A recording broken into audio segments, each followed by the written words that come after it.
Prazer, eu me chamo Renata Arouca e eu sou psicanalista. E a nossa ideia hoje é a gente fazer uma introdução sobre a clínica e a técnica psicanalítica.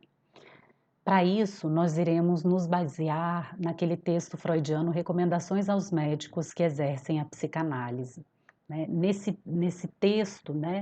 existem alguns parâmetros norteadores para o exercício do ofício psicanalítico,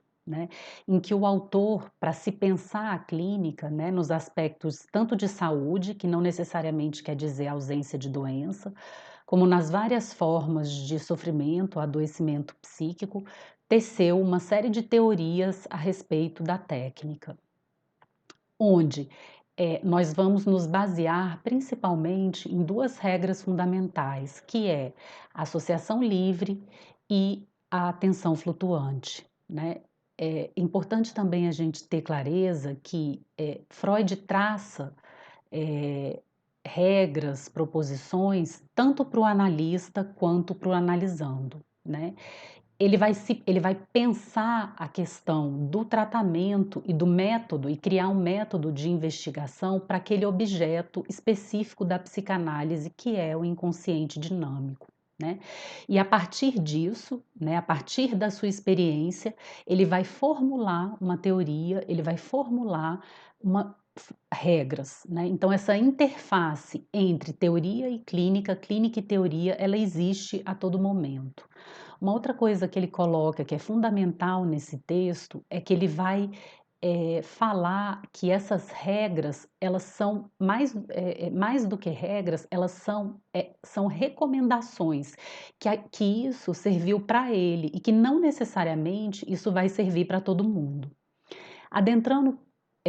nessas regras, a gente vai pensar primeiro a respeito da atenção flutuante,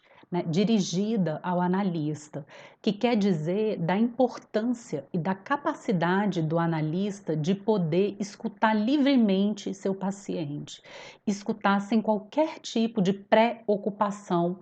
sobre aquilo que o paciente está dizendo.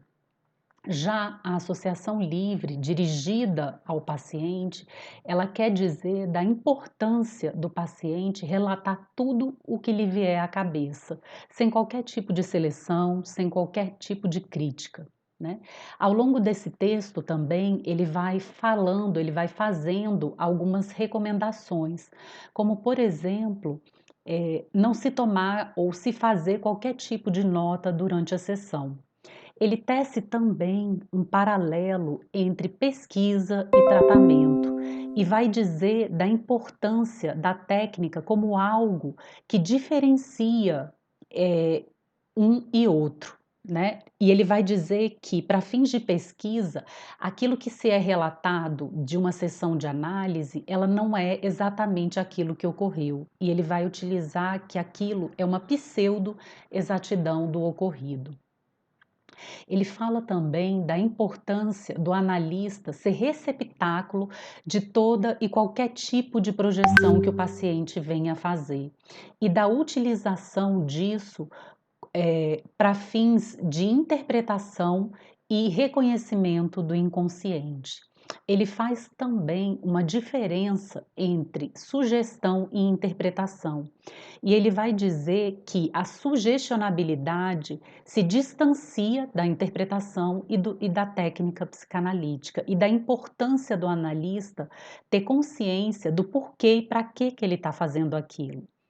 Uma outra coisa que ele vai colocar, que é extremamente importante, é sobre o espaço de análise como um espaço para liberação de qualquer tipo de inibição do desenvolvimento daquele sujeito,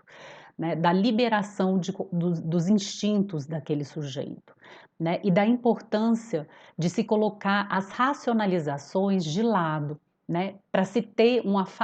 para se afastar das críticas, das possíveis críticas ao inconsciente e seus derivados, ou seja, da não utilização, de evitar a utilização de jargões psicanalíticos, de leituras de textos psicanalíticos, de quanto mais livre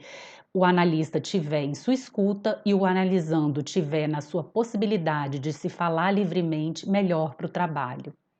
Bom, era isso que a gente tinha para falar hoje, né, para a gente poder traçar uma ideia geral da clínica psicanalítica freudiana propriamente dita.